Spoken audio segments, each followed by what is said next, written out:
दोस्तों, क्या हो अगर आप अपने ही अपार्टमेंट में पिछले 10 सालों से कैद हो जाए। अगर आप बाहर निकलते भी हैं तो आपको मार दिया जाता है। ये कहानी भी कुछ इसी तरह की है। शाशा नाम की औरत जो हांगकांग में रहा करती थी, लेकिन अब वो शहर पहले जैसा नहीं रहा। पूरा शहर बर्बाद हो चुका है। वो अपने अपार्टमेंट में लेटी हुई बस वही सोच रही है कि यहाँ से बाहर कैसे निकला जाए। तभी उसे ख्याल आता है कि उसने छत पर कुछ पानी स्टोर करने के लिए रखा हुआ है। इसलिए वो फौरन ऊपर जाती है और ग्रिलिंग के आसपास लगी जितनी भी ओस की बूंदें होती है उन्हें इकट्ठा करना शुरू कर देती है। अब आप सोच रहे होंगे कि ऐसा क्यों कर रही है। ये थोड़ी देर में आपको पता लग जाएगा। अब ये सब करने के बाद जब वो बाहर देखती है तो पूरा हांगकांग शहर काले बादल की तरह दिखाई दे रहा था। हर तरफ बस तबाही थी, ना कोई इंसान ना कोई जानवर। और ऐसा इसलिए हुआ था क्योंकि साल 2013 में एक तेज तूफान आया था जो अपने साथ कई गैलन पानी लेकर आया और पूरा शहर को डुबा कर चला गया। लेकिन ये सब यहाँ नहीं रुकता। जो भी लोग बचे थे वो कुछ दिनों बाद मारे जाते हैं, क्योंकि उसी समय एक 8.2 का भूकंप आता है जिसमें लाखों लोगों ने अपनी जान गंवा दी और कई तो आज तक मिले भी नहीं। उन्हीं में से एक शाशा भी है जो बची रह गई और तब से लेकर आज तक वो अपने इस अपार्टमेंट में गुजारा कर रही है। उसके पास जो कुछ भी खाने पीने का सामान है वो उसे खाती है और अगर खत्म हो जाता है तो ढूंढती है। उसने कई सालों से किसी इंसान को नहीं देखा। या हम देखते हैं कि उसके पास एक रेडियो भी है जिसकी बैटरी वो सोलर से चार्ज करती है। जिसके बाद उस रेडियो में एक फ्रिक्वेंसी सेट कर देती है और हम उस रेडियो पे सुन पाते हैं कि एक आदमी कह रहा था कि अभी भी बचने की उम्मीद है। हमारे पास खाना, शेल्टर और सारी जरूरतों का सामान है। अगर आप जिंदा हैं तो हमारे बताए हुए लोकेशन पर आ जाइए। लेकिन जो लोकेशन वो बता रहा था वो जाना संभव नहीं है क्योंकि शाशा के पास कोई भी बोट नहीं है। अगर वो स्विम करके गई तो रास्ते में ही मारी जाएगी।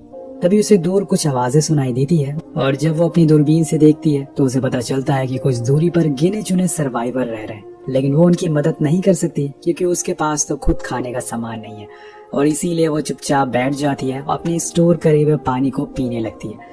कुछ इस तरह से वो अपना गुजारा किया करती है इतने सालों में। लेकिन उसे इस बात का अंदाजा नहीं है कि आने वाले दिनों में उसके लिए मुश्किलें और बढ़ने वाली है, क्योंकि अभी भी लोगों का कहना है कि तूफान अपनी पीक पर आना बाकी है और इस बार वो बचे हुए लोगों को भी अपने साथ ले जाएगा। और इसीलिए शाशा और सतर्क हो जाती है और चीजों को कम इस्तेमाल करना शुरू कर देती है। अब एक दिन वो देखती है कि पानी में एक बॉक्स तैरता हुआ आ रहा है। शायद वो किसी तरह का सप्लाई हो सकता है। इसलिए वो फौरन ग्राउंड फ्लोर पर जाती है जहाँ हम साफ साफ देख सकते हैं कि चारों ओर बस पानी भरा हुआ है। वो टॉप फ्लोर पर रहती है और इसीलिए वहाँ अभी तक उस तक पानी पहुँच नहीं पाए।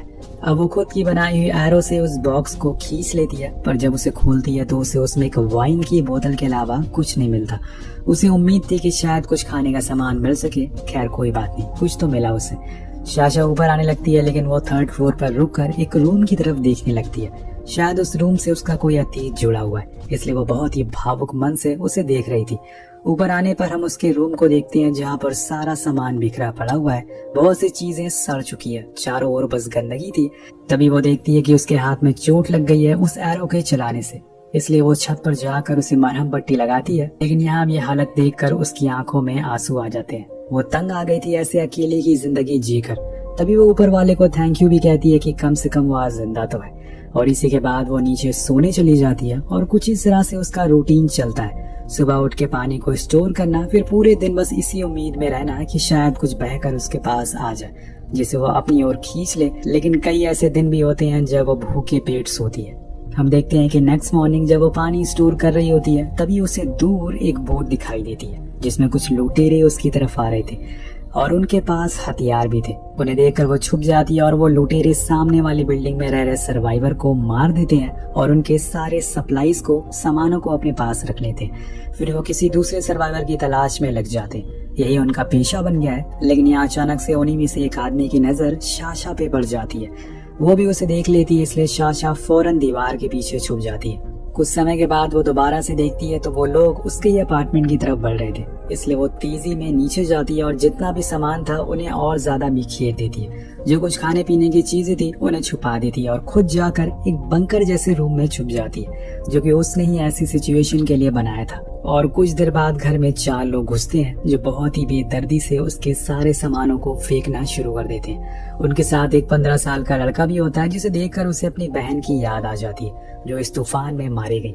लेकिन कैसे, ये आपको कुछ ही देर में पता चलेगा। अब ग्रुप में से एक आदमी को पूरा यकीन था कि उसने इस घर में किसी को देखा है, लेकिन और लोगों को यहाँ घर में कोई दिखाई नहीं देता। इसलिए वो उन पर बहुत चिल्लाता है और कहता है कि तुमने हमारा टाइम खराब कर दिया।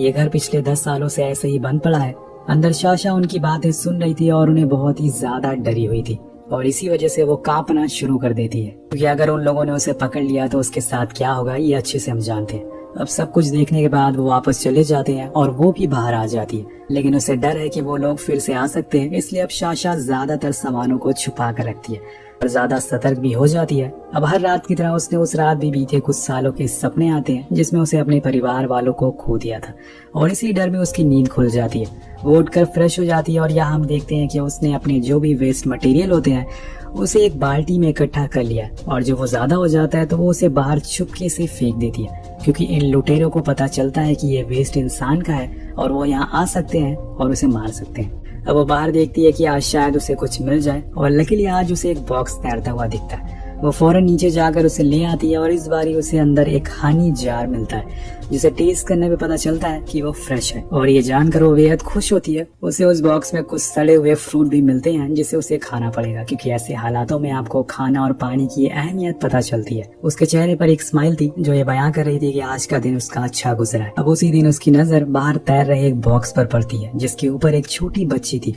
लेकिन साशा को लगता है कि शायद वो मर चुकी है, इसलिए वो उसे अंदर नहीं लाती और अपने कामों में बिजी हो जाती है। लेकिन रात होने में वो देखती है कि वही बच्ची उसके घर के अंदर आ गई है, यानी कि वो जिंदा थी।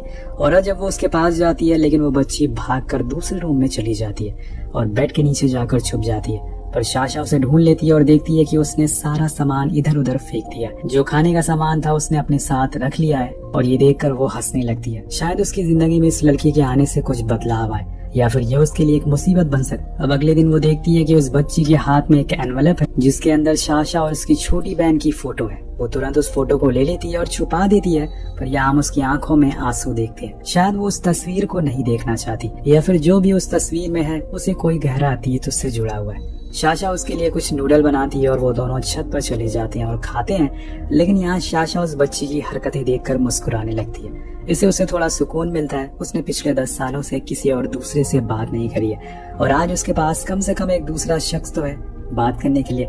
और तभी दोस्तों कहानी पास में जाती है जब शहर में सब कुछ सही चल रहा था। साशा अपने दोस्तों के साथ एंजॉय कर रही थी, वो उन पलों को याद करती है। कहानी प्रेजेंट में आती है और हम देखते हैं कि वो बच्ची आखिरकार अपना नाम बता देती है जो कि था जूलिया। वो आकर साशा के पास सो जाती है और उसे इधर उधर की बातें करना शुरू कर देती है और पूछती है कि आप यहाँ पर कब से रह रही हैं। वो वही बताती है कि 10 सालों से। यहाँ जूलिया अपने बारे में कुछ बताती है कि जैसे उसका परिवार उस सुनामी में नहीं मरा बल्कि कुछ लोगों ने आकर उन्हें मार दिया, क्योंकि वो लोग अलग धर्म के थे और उन्हें लग रहा था कि ये सब हमारी वजह से हो रहा है। पर मेरी मम्मी ने मुझे बॉक्स में बैठा कर बाहर छोड़ दिया और मैं इस तरह आपके पास आ गई। अब साशा कहती है कि घबराओ मत, हम लोग जल्दी ही एक बोट बनाएंगे और यहाँ से कहीं दूर चले जाएंगे। अगले दिन हम दोनों को छत पर देखते हैं, पर तभी जूलिया गेट को लॉक कर देती जिसमें साशा ने टेप लगाकर उसे रोका हुआ था। अब इस चीज से वो बहुत चिढ़ जाती है क्योंकि ये गेट अब नहीं खुलने वाला था और ये भी भूखे ही मारे जाएंगे। लेकिन जूलिया एक वायर की मदद से उसे खोल देती है, जिसे देखकर साशा थोड़ी शॉक थी, पर वो उसे समझाती है कि यहाँ पे किसी भी चीज को टच मत करना, ना ही कोई आवाज करना, क्योंकि बाहर कुछ ऐसे लोग घूम रहे हैं जिन्होंने अगर हमें देखा तो वो मार देंगे। अब नीचे आने पर साशा को कुछ आवाजें सुनाई देती है। जब वो बाहर देखती है तो उसे वहाँ पता चलता है कि लुटेरे अपनी बोट से इसी तरफ आ रहे हैं और इसीलिए वो फौरन जूलिया को छुपने को कहती है, पर वो लुटेरे वहीं से मुड़कर चले जाते हैं और ये लोग अपनी जान बचा लेते हैं। अब नहाते समय जूलिया साशा से सवाल करती है कि अगर वो लोग यहाँ पर आ गए तो हम क्या करेंगे। तो वो उसे उसी बंकर के बारे में बताती है और कहती है कि हम उसमें छुप जाएंगे। पर यहाँ जूलिया कहती है कि वैसे भी मैं कुछ दिनों में यहाँ से चली जाऊंगी, क्या तुम भी मेरे साथ जाओगी। उसकी ये बातें सुनकर साशा हंसने लगती है और कहती है कि बाहर कुछ नहीं बचा, सब कुछ खत्म हो गया है और ये घर तो मेरा ही है, मैं भला इसे छोड़कर कहाँ जाऊंगी।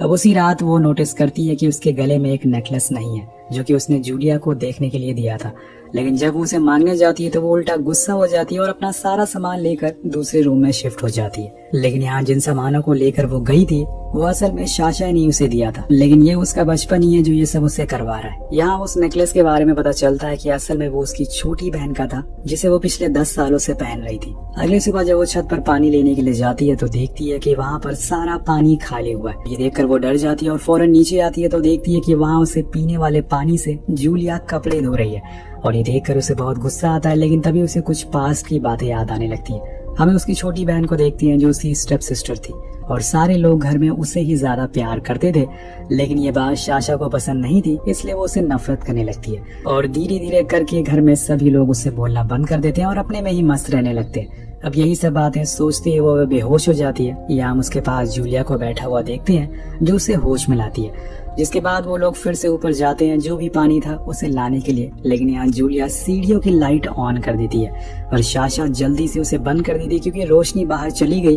तो बाहर वालों को पता चल जाएगा कि अंदर कोई रह रहा है। अब पानी लाते समय वो फिर से उसी रूम के बाहर रुक जाती है और यहाँ जूलिया उसे पूछती है कि वहाँ कौन रहता है। साशा को जवाब नहीं देती, पर यहाँ हमें फ्लैशबैक में पता चलता है कि उस रूम में साशा की छोटी बहन रहा करती थी, लेकिन उसके जाने के बाद वो रूम में कभी दोबारा नहीं गई।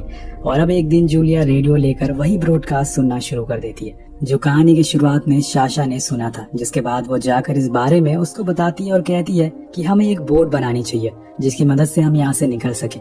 लेकिन साशा मना कर देती है और कहती है कि ये इतना आसान नहीं है, मुझे नहीं पता कि वो जगह कहाँ पर है। जूलिया को लगता है कि वो यहाँ से निकलना ही नहीं चाहती, इसलिए वो उसे कायर कह देती है क्योंकि वो तो कोशिश भी नहीं कर रही है। उसके जाने के बाद साशा को बहुत बुरा लगता है, पर वो छोटी बच्ची को आखिर कह भी क्या सकती है। कुछ समय के बाद वो देखती है कि वो दूसरे रूम में बॉटल से एक राफ्ट बना रही है, तो साशा जाकर उसे समझाती है कि जितना ये चीज देखने में आसान है सच्चाई में उतना ही मुश्किल है। हम इस राफ्ट से निकल नहीं सकते क्योंकि पानी में शार्क घूम रही है जो कई दिनों से भूखी है और वहाँ उतरते ही वो हमें खा जाएगी। ऊपर से मौसम भी खराब है, अगर कहीं बीच में हम वो लोग मिल गए तो वो हमें मार डालेंगे। तो जूलिया उसे फ्लेयर दिखाते हुए कहती है कि ये है मेरे पास, ये हमारी हिफाजत करेगा। यहाँ साशा वो फौरन फ्लेयर उससे ले लेती है और खूब डांटती है कि अगर ये गलती से भी चल गई तो हम दोनों को जिंदा ही पानी में फेंक दिया जाएगा।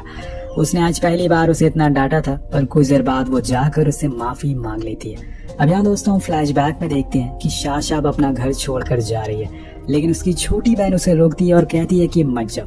पर साशा को अपने दोस्तों के साथ रहना पसंद था, ना कि अपने परिवार के साथ, और आज ये उसने इस बात का पछतावा हो रहा है कि वो क्यों उन्हें छोड़कर चली गई। अब प्रेजेंट में हम देखते हैं कि आज कई महीनों बाद बारिश हुई है, जिस वजह से साशा ने सारे बर्तनों में पानी भर लिया। अब वो उसे साफ करके पीने लायक बना रही है, जिसमें जूलिया भी उसकी मदद करती है। आज उन्होंने खाने में नूडल्स भी बनाए हुए हैं क्योंकि आज बारिश हुई है और ये उनके लिए खास है। दोनों बहुत ही खुश हैं। कुछ दिनों के बाद हम देखते हैं कि साशा ने अब एक राफ्ट बनाना शुरू कर दिया, लेकिन उसने इस बारे में जूलिया को भी नहीं बताया। वो उसे सरप्राइज देना चाहती है। उसके आने से पहले उसके दिमाग में ये ख्याल नहीं आया था कि वो यहाँ से कभी भी भाग पाएगी। अब ये सब वो सिर्फ जूलिया के लिए कर रही थी ताकि वो दोनों कहीं दूर जाकर एक परिवार की तरह रह सके। कुछ समय के बाद वो राफ्ट बनकर तैयार हो जाती है और ये देखकर जूलिया बहुत ही खुश होती है। दोनों धीरे धीरे करके अपने सामानों को रखना शुरू कर देते हैं, जिसमें ज्यादातर सामान खाने पीने का था, क्योंकि उन्हें नहीं पता कि यह सफर कितना लंबा होने वाला है। अब साशा को बस सही समय का वेट था, इसलिए वो छत पर जाकर देखती है और तभी उसे दूर उन लुटेरों का शिप दिखता है जो इनकी तरफ आ रहे थे। इसलिए फौरन अपने सारे सामानों को बिखेर देती है और साशा जाकर जूलिया को उसी बंकर में छुपा देती है, लेकिन उसे बाहर ही रहना पड़ता है क्योंकि उसमें बस एक ही बंदे की जगह थी। ये देखकर जूलिया रोना शुरू कर देती है, लेकिन यही हकीकत है। पर साशा जाकर अपनी छोटी बहन के रूम में छुप जाती है और यहाँ हम उस समय का फ्लैशबैक देखते हैं जब पूरी दुनिया में ये तबाही आ रही थी। हर तरफ बस हाहाकार और पानी के अलावा कुछ नहीं था। उस समय पर साशा और उसकी बहन एक साथ थे, लेकिन वो अपनी बहन को नहीं बचा पाई और खुद बच गई। इस बात का गिल्ट उसे आज तक है और जिस वजह से इस बारी वो ये गलती दोबारा नहीं करना चाहती। अब सभी लुटेरे घर में घुस जाते हैं और सारे सामानों को तोड़ फोड़ करना शुरू कर देते हैं। उन्हें पता चल चुका था कि जरूर यहाँ पे कोई रह रहा है, वो राफ्ट को देखकर, और एक लुटेरा उसी जगह पहुंच जाता है जहाँ पर साशा छुपी हुई थी। जब वो चादर को हटाता है तो वो उसके नीचे 2 इंसानों की लाश देखता है जो कि कंकाल बन चुकी थी, और इसी चीज से डरकर जूलिया आवाज कर देती है, जिस वजह से वो लोग उसे ढूंढ लेते और मजबूरन यहाँ पर साशा को भी बाहर आना पड़ता है। लेकिन यहाँ वो हार मानने वाली नहीं थी। उसके पास ये आखिरी मौका है, इसलिए वो अपने पास रखी उस फ्लेयर को उसी आदमी के मुंह पर चला देती है जो उसे मारने की कोशिश कर रहा था। अब यहाँ दोस्तों उसे उन सभी से लड़ना होगा। आज वो बहुत ही ज्यादा गुस्से में है। पहले तो एक आदमी को चाकू से मारती है और तभी दूसरा आदमी उसे पकड़ लेता है, लेकिन वो भी उसे अपने आरों से चारों खाने चित कर देती है। बचा है आखिरी आदमी जिसको जूलिया संभाल लेती है। वो आदमी छत पर अपने सभी साथियों को बुला रहा था, लेकिन जूलिया उसे धक्का दे देती है जिससे वो सीधा पानी में गिर जाता है और वहाँ गिरते ही एक शार्क उसे अपने साथ ले जाती है। अब सभी लुटेरे यहाँ पर मर चुके थे और अगली सुबह वो दोनों उन्हीं लुटेरों की बोट लेकर वहाँ से निकल जाते हैं। बोर्ड पर लगे रेडियो को जब साशा ऑन करती है तो उसमें उसी ब्रॉडकास्ट के बारे में बताया जा रहा था।